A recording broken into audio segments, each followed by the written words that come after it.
Hello, Tech Pros, episode 230. Really getting to know your customers, nobody does that enough. Welcome to the podcast where every day of the week we publish another conversation exploring the anxieties, challenges, and opportunities that technical professionals and entrepreneurs face when building their career, building their products, and building their business. There are a lot of shows that focus on the nuts and bolts of technology, but this podcast is not one of them. This is about the people behind the tech industry and the mindsets and skill sets they developed that led to their success. You can learn more about this podcast and our guests at hellotechpros.com, and I invite you to read my personal story of overcoming social anxiety at anxietynerd.com. All right, let's get started. Hello, Tech Pros. This is Chad Bostic, and I'm excited to introduce our featured guest today, Josh Earl. Happy Saturday, Josh. Hey, Chad. Great to be here. Thanks for having me. You bet. Are you ready to hustle? I am, absolutely. Awesome. Josh Earl is an email copywriter and director of marketing for simpleprogrammer.com. He writes at joshuaearl.com, where he shows bloggers and entrepreneurs how to create a steady stream of sales and income using fun-to-write educational email courses. And Josh, I gotta say, dude, your emails are as much fun to read as they are apparently for you to write. I have an amazing time, like every single day since I've signed up for some of your email newsletters and your email courses. Like I weed out. I honestly weed out a lot of stuff that comes in, because I sign up for a lot of different courses, a lot of different, marketing things and just stuff. And, your email gets filled. But yours is like the top, one of the highlights of my day. I always have to schedule at least, 3 or 4 minutes every day to take a minute to read Josh's email and just have a really good laugh, but also learn something, at the end of it. But they're amazing, dude. Awesome. Thank you. Yeah, they are a lot of fun to write. The one I sent out today, I just was cackling while I wrote it. It was a story. Just so for people that don't know, like the emails that I write are almost all of them are story based. Or I'm telling some kind of story from my own life, or something that happened to one of my subscribers or something. But I told this story today about this. I used to be a real estate photographer. And I would go. I'd go into these houses, and you never knew what you were going to find. It was always kind of an adventure. But this one house, I went in, and my partner was a real estate agent, and he was waiting because he knew that he was waiting for me in the kitchen with this look on his face, and I couldn't figure out why. And I turn around, and there's this huge painting of this guy on the wall, the homeowner, and he was made up like a Greek god. And he looked like Zeus, and it was, oh my gosh, like I almost fell on the floor laughing about this, and so I tell these kinds of stories, and then bring in some kind of marketing lesson at the end. So it's a lot of fun. It's a creative outlet for me, and I get a kick out of doing it every day. Yeah, I get a kick out of reading it. So I've actually got it pulled up right here in front of me, and that was a part I wanted to read off to my audience, if you don't mind. So yeah, sure. The painting depicted what I can only presume was the homeowner, ... clad in a toga like a Greek god, ... beads of sweat glistening off his bulging biceps as he wielded the power of the mighty thunderbolt, ... Oh God, I can't even read this without laughing so hard. Legs astride a stream that flowed past his sandal-cladded feet and vanished into the foggy distance, ... I imagine the mural was a big hit with the ladies. And I'm like, oh my God, like what were you feeling? What were you thinking when you saw this? And second of all, how could you write this and literally bring me to tears right now? I've got like tears streaming down my face. It's so hilarious. There's a good lesson in this. So I wrote that in about 3 or 4 different passes. So whenever you're writing, I actually, one thing that I picked up from software development is that writing is a lot like refactoring. So you write, you kind of write the first draft and you get it down. Like I used to write the ugliest code. I would write out like the most literal, like stupid simple way of solving the problem first, and then you kind of refactor it and make it more elegant. And with writing, I do the same thing. Like I'll just kind of like, throw it down, and then I'll come back in. And usually what I'm hitting the second, third time through is that like I'm like juicing, I'm finding more colorful words to put in, and and tweaking the descriptions and that sort of thing. So that's that doesn't come out the first time. Well, in a situation like this, when you are refactoring, when you start with that stupid simple way of solving the problem, in this case, are you starting with the lesson that you want your readers to walk away with, or are you starting with, here's an awesome story that I gotta tell, and let's see if I can weave in some sort of words of wisdom and call to action at the end of it? Yeah, so it's almost always easier to start with the story and not try to come up with the moral of the story first and then come up with a story. You can do it both ways, but I typically collect stories. So when I'm out and about, like I always have my antenna up, and something will happen, and I'll remember something that happened when I was a kid, like the time I knocked my younger brother off of a 12-foot high slide, and he fell and smashed his skull on the concrete. Like I'll remember these things. I'll be, oh yeah, that would make a good email. And then like I'll just capture the story on my iPhone, and later on I'll be scanning. I have this list.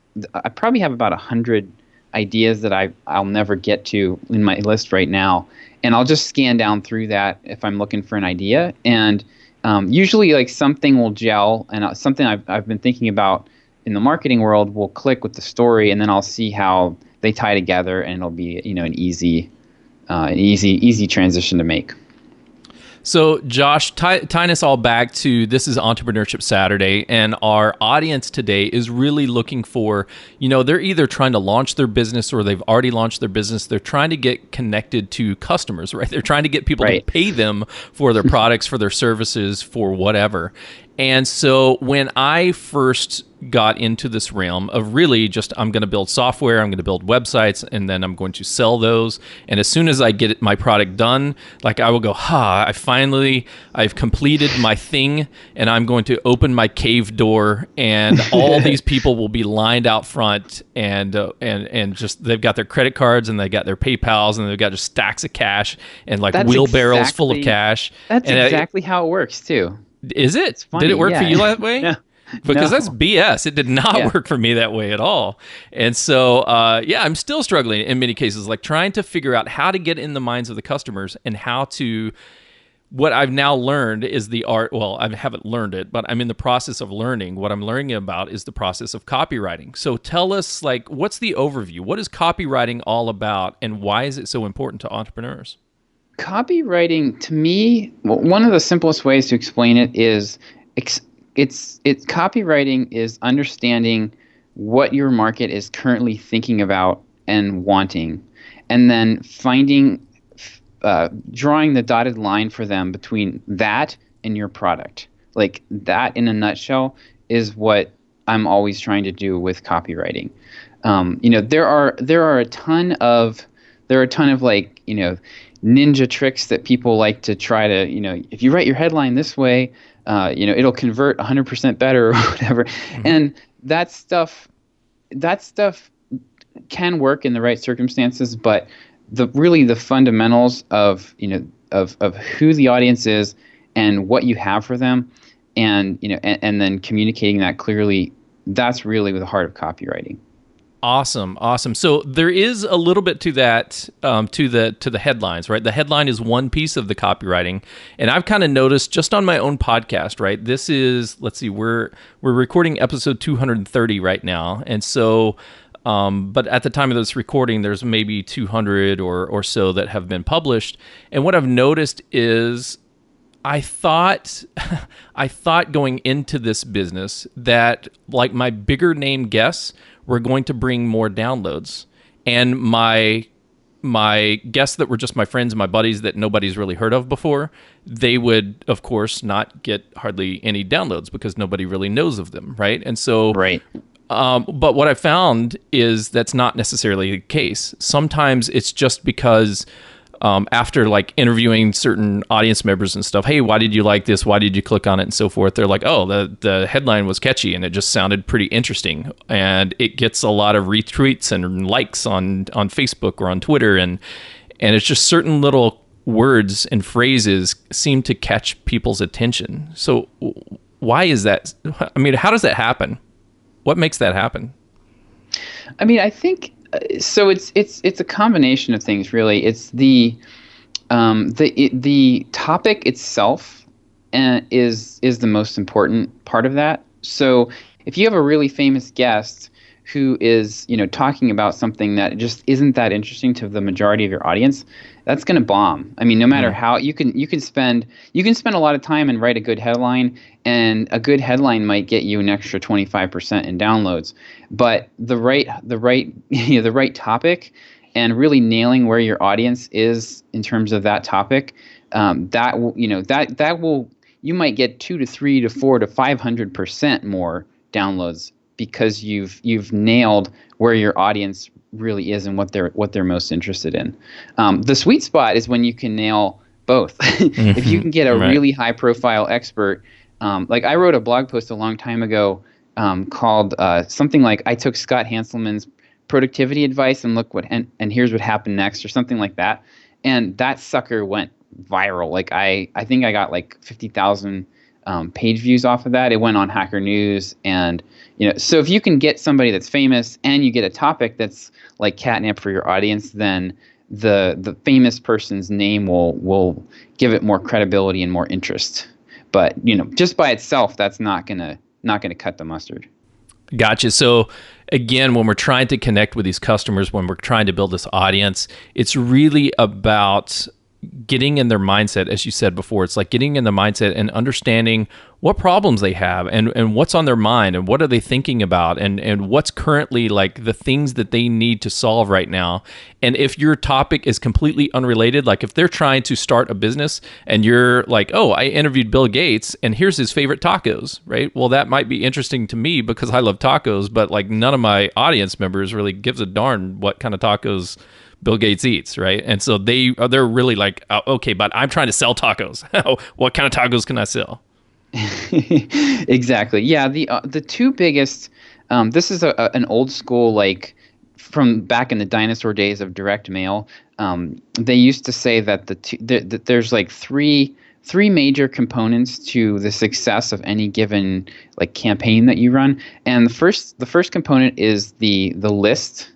So like if you have a mailing list or an email list, that's like the biggest. That's one component, and then the offer itself, like what you're trying to sell to them, is the second component, and then the third component is what they'd call creative. So it's like the copy, the envelope, all that stuff.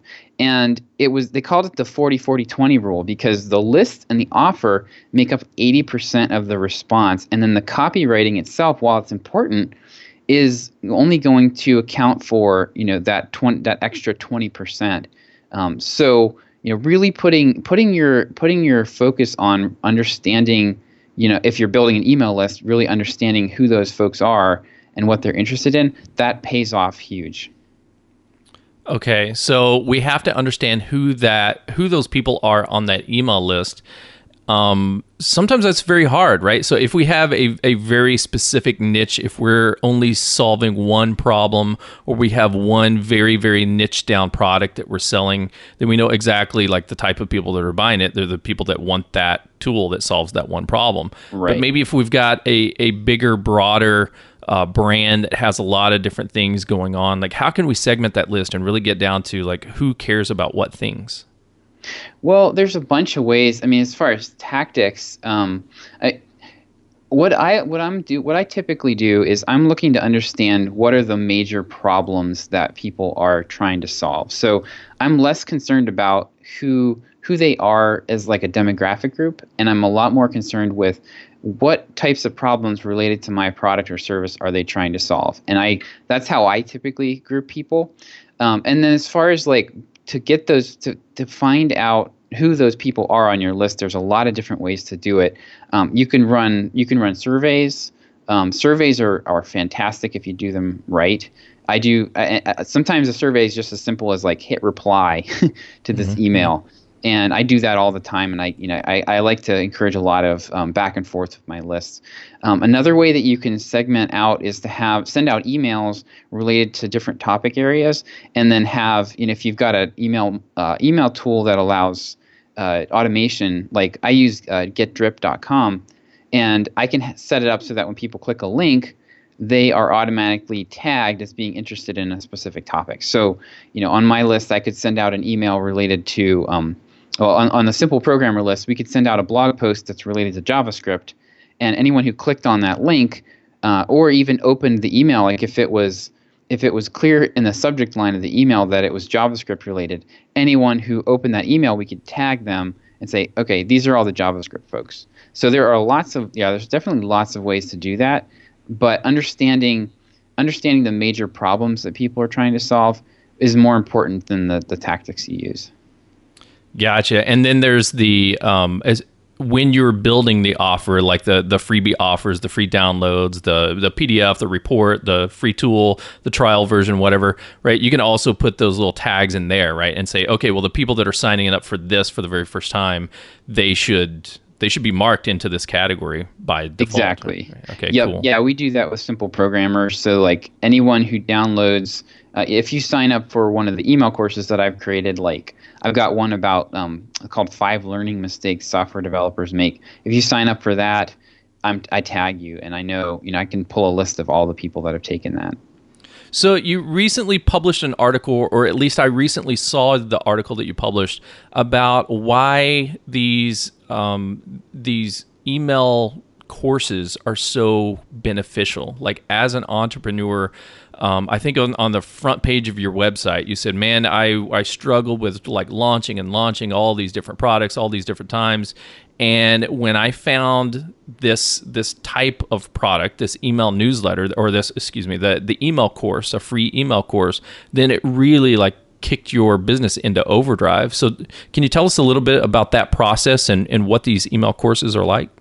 Yeah, sure. I'll just give you kind of the high level, like the way that I set them up. Basically, when I talk about an email course, what I'm talking about is a sequence of it's basically, some people call them autoresponders, but it's like a series of automated messages that go out, usually about 5 to 7 days long. So there's like one per day for 5 to 7 days, and then I follow that up with some kind of discount offer, limited time discount offer on a product related to the topic that the email course is on. And so the reason, I really like doing these because it basically recreates a lot of the goodness that makes product launches work. So when you do a product launch, there's a couple things that really make a product launch work, and one of them is that you get permission, essentially. Like your list understands, okay, he's launching this new app or whatever, so we're going to be hearing about this for the next 3 weeks, and I'll just kind of grit my teeth and bear it, and I'll get more emails, and I'll live with it, and after 3 weeks we'll be done.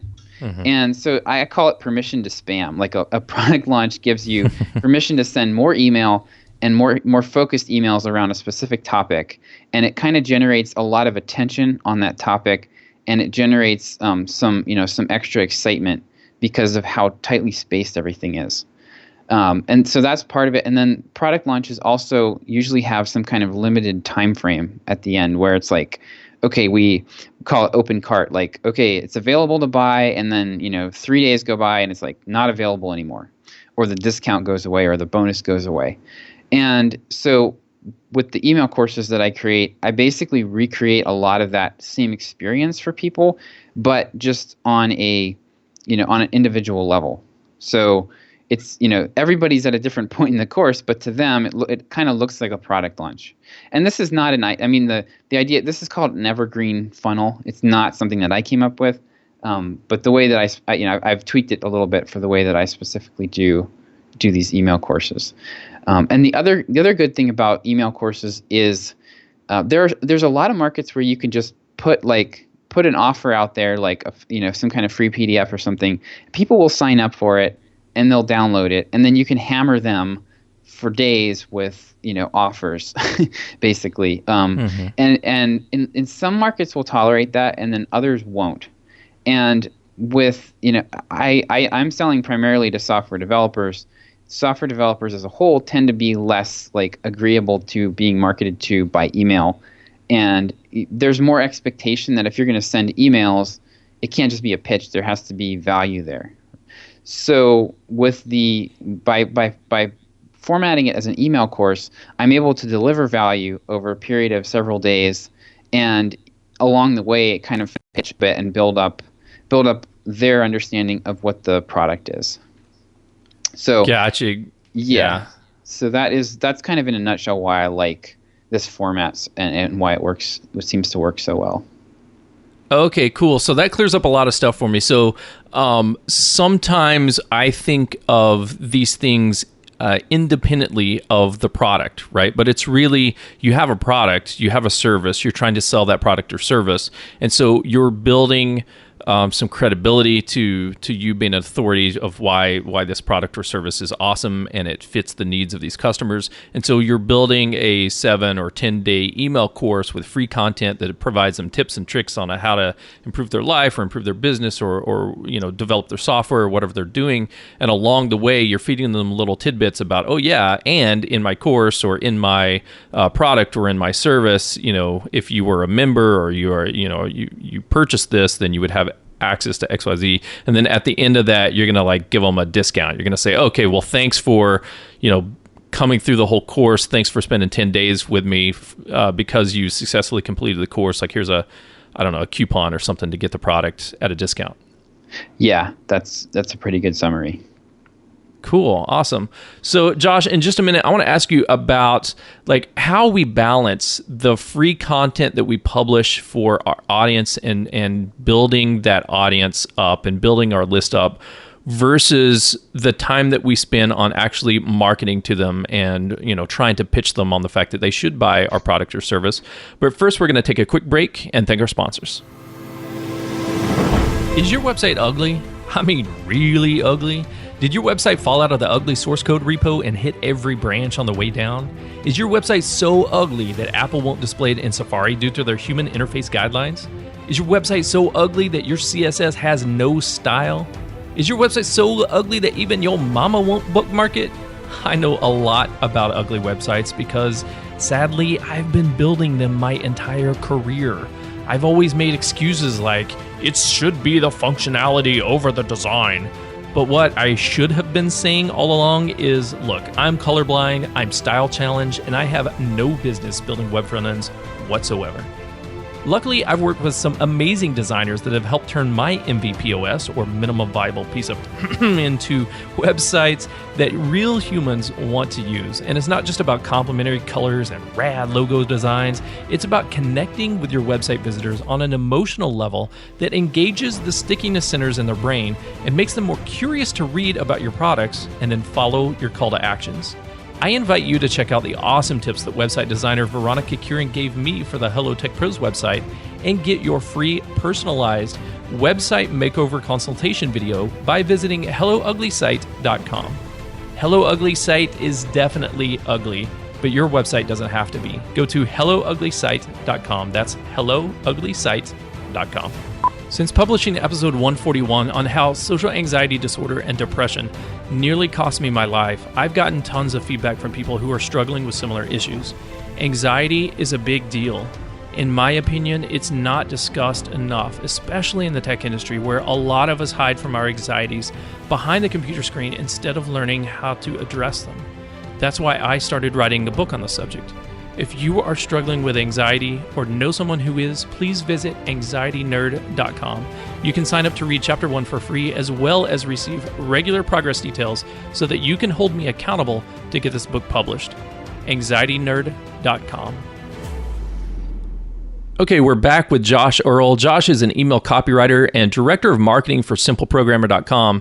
So, Josh, you work with John Sonmez as over at simpleprogrammer.com, and John is like a content producing machine. I feel that I do a pretty good job of staying on top of the 7-day-a-week podcast, but that dude's got I don't know, he's got like 150 different podcasts that he's on. He's got like daily YouTube things. He's got so much content that he publishes all the time. and I am in awe and freaked out about how much stuff he can publish. And I'm thinking to myself, okay, now what's a good appropriate balance here between producing free content to give to people to like build up your personal brand and to build a connection with your audience and to get your audience hooked on the stuff that you're selling, right? But then how much time do you spend on actually creating a product that you can package and sell? And then how much time do you spend on marketing to those people? So I know you guys have a whole team over there at Simple Programmer, but John being the guy that cranks out 1 billion pieces of content daily, right? And then the rest of the team that is wrangling John or whatever you guys do. Kind of walk us through that process. Oh my goodness. Yeah, John is a beast. He actually he's doing 3 YouTube videos a day. He's writing a book right now. He does he travels and speaks, and the dude is unstoppable. I try to keep up. I do a daily email for my list, and I do a daily YouTube video now, and but that's a lot for me. So those are kind of all. So those are all kind of necessary pieces, and one way to break it down is the content production side of things. That basically we've kind of divided this up. So I basically do all the marketing. John does content production and creates products. He and I work together. We collaborate on the products and figure out what they're going to look like, and then John goes off into his cave and just pounds the things out. And that's going to be, you're not going to be able to match that level of production.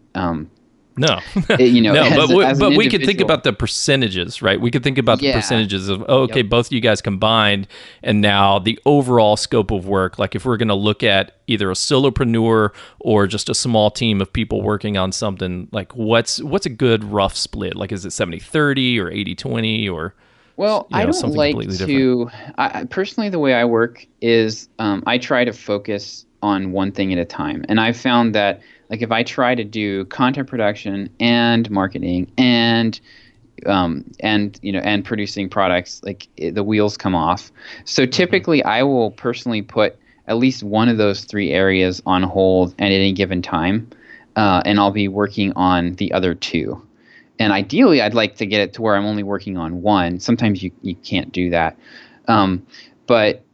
But yeah, I think it really depends also where you are with your business. If you're just getting started out, then content production is probably going to be your biggest. It needs to be your biggest focus. And I would say, I would put probably all of my attention on content production for a while, because you need traffic. And content production is all about generating traffic. You need people finding your website, finding your YouTube videos. Otherwise, you can create the greatest product out there, and chances are no one's ever going to find it. So early on, when if you're using this audience building model where you're gonna build a blog or build a big YouTube channel or something, I would put most of my focus early on into just building that and making it great. And you can monetize that with there's ways that you can make a little bit of money off of that. But then once you get to a certain point, then you have enough, you have a big enough platform that you can launch some kind of product and actually have it be meaningful. So a good threshold for if you're going to launch a product is ideally you'd like to have at least 1,000 people on your email list. And preferably more, 2,000, 3,000, 4,000 people before you do any kind of big product launch, because otherwise you're going to do, it's the same amount of work to create the product either way. And if you launch to a list of 300 people, there's only a certain number of people that are ever going to buy. And, you're not going to get 300 people to buy your product. You're going to get, 30 people if you're lucky. So if you've got a tiny audience, then a lot of that work will end up being kind of wasted, if that makes sense. So yeah, early in your business, I would really put a lot of focus on building your audience, getting to know them. And the more people that you bring into your sphere, the more they're going to be able to tell you like what they're struggling with. And so I'm always looking to converse with my audience. Like I reply to basically all the emails that I get, and I get a lot of questions. I try to turn them into YouTube videos. They try to turn them into content. But yeah, and then like once you hit that certain critical mass, then I would say then it's time to start thinking about a product. And creating a product is pretty darn time consuming. Like if it's gonna be a book, I think my first book I probably spent it was like a coding related book. I probably spent at least 100 hours writing the thing over the course of several months. And I did another book, and it was the same kind of deal. And then once you have the product, then a lot of times with the marketing side of things, you can put a lot of focus into that for a short time period and build an automated funnel so that you're not having to do that ongoing. That's what we're doing with Simple Programmer. We're really looking to make as much of our marketing as possible automated, and then the content production that John is doing is really just about bringing more people into our orbit, and it's like water going through a water wheel on a mill, right? It's just the more traffic you put through it, it's a machine, and your numbers just kind of naturally go up. Your sales go up naturally when you build the machine. Gotcha. Awesome. So it sounds like it's not like, okay, well, if we're building a team of people, or if I'm a solopreneur and I'm thinking about how much time do I spend on each one of these things, that I'm not just going to out of the start of the gate go, okay, well, I'm going to break up my day, my 8-hour day or 10-hour day into 3 hours doing content production, and then 2 hours writing emails to create my funnel, and then another 2 hours building my product, and I'm going to do all of these things at the same time. What I heard from you is we need to break it up and just at the very beginning, like spend a long time like really focusing on building that audience and building that email list and getting up to critical mass. And then once you have that and you've created like this network of people, like you said, this river of people constantly like hitting your site and downloading your YouTube videos and reading your blogs and so forth, then once you have that critical mass, then you can kind of poll them and say, hey, what products do you guys need, or what struggles do you guys have, and how can I help out? What other information do you need help on? And then once you have that, then you can really focus down onto, okay, is it a book? Is it a training course? What is it? Build that thing and then launch it, and then have that build out that evergreen funnel, like you said, that email course or what have you, that consistently is like it's a new launch every time somebody new comes into that brand. Exactly. Yep. That's how we do it. Cool. Awesome. Well, Josh, thank you so much for your time. Before we go today, do you have any parting words of wisdom for our audience? Then share the best way that we can connect with you, and then we'll say goodbye. All right. Yeah. I mean, I'm going to come back to, I harp on this all the time on my email list, like really getting to know your customers. Nobody does that enough. It's something that you cannot do too much of. Is I've got stacks of paper that I'm always clipping things that people have said, little pain points, little anecdotes of things they're struggling with, and I compile those, and I'm constantly going back to those things and refreshing my memory and staying in that mindset that my customer has. And if you do that, you don't have to be the best copywriter or the most sophisticated marketer to make sales, because you're just going to be so in tune with the people that you're talking to that they're going to feel that connection, and they're going to want to buy from you. As far as connecting with me, best thing to do is I have a YouTube channel, which is at I don't have a shortcut link for it, but it's if you go to my website, you can see there's a link at the top where you can subscribe to that, and then also my email list is probably the best way to follow me. That's at joshuaearl.com, and if you just go to the homepage, I've got an email course there. It's an email course about email courses, and word of warning, it's an email course about email courses that will eventually sell a product about email courses. So, extremely meta. It is very meta. Awesome. Josh, thank you so much for joining me on Hello Tech Pros today. I really value all of the information that you're sharing with me because, dude, I'm right here in the middle of it. I'm in my content production phase of just starting Hello Tech Pros in April of this year, and I'm getting to that point where I'm talking to my audience members on my Slack channel and through email and through Skype calls and stuff about, hey, what are you guys struggling with? It's about building your career and building your business, and what are the things that you guys struggle with in that area. And the information alone that I've learned through your emails has been absolutely invaluable. So thank you for putting those together. And then also thank you so much for joining me on the call today. I just really, really appreciate it. You're welcome. Thanks for having me, Chad. You bet. Tech Pros, if you're in this position where you're trying to do all things for all people at the same time, man, it's like I don't know what it's like. It's like being a crazy man, being a crazy lady. Like, you can't do all things for all people all the time, 100 miles an hour, 24/7.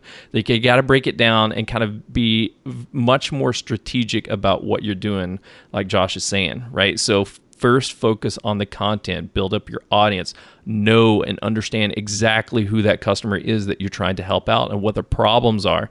And once you know that, then it makes things a lot easier on the course production or the service production or the whatever it is, whatever product that you're going to sell them.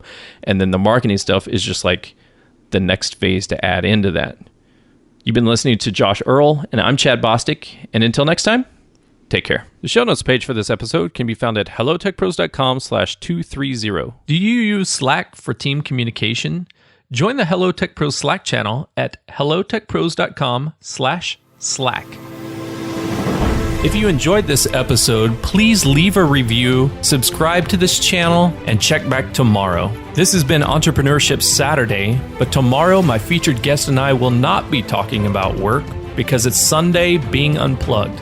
On Monday, we'll get motivated once again to face the week with Motivation Monday, followed by Tuesday, productivity, Wednesday, leadership, Thursday, technology, Friday, people communication, and Saturday, back to our entrepreneurship. And I'll talk to you tomorrow.